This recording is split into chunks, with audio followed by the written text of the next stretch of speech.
Okay guys, so now we're just going to have a look at some of the basics to the toe hold submission. So I'm going to jump right into a position here where it can show the toe hold.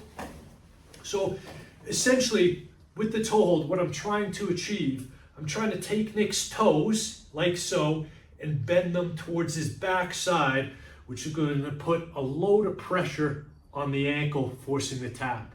So if I'm going to attack the foot or the toe, the ankle, what I need is control or some control of this leg long enough for me to put the submission on. So you can kind of see, while I'm showing the submission, I've just jumped right to a position whereby I'm pinching my knees together, so I've kind of isolated Nick's left leg and I've got a bit of control over his hips. If I'm going to start cranking on his foot, the likelihood is my opponent's going to be trying to wriggle and squirm his way out and create space. So ideally, I want to have some kind of control here, which I've got just while I'm showing the submission here.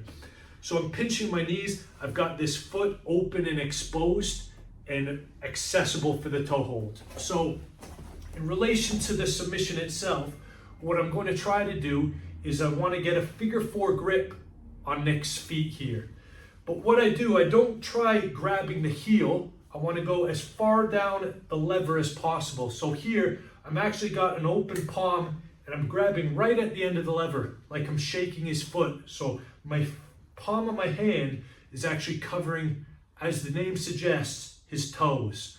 With my other hand, I'm reinforcing that grip with a figure 4. Now, when I do this, I'm already starting to put pressure on Nick's ankle here by pointing his toes here. Now, once I get this figure 4 in, I bring it close to my chest. Now, I can put a lot of pressure on his foot here, even with his knee bent as such. And I can put a lot of pressure on the ankle there.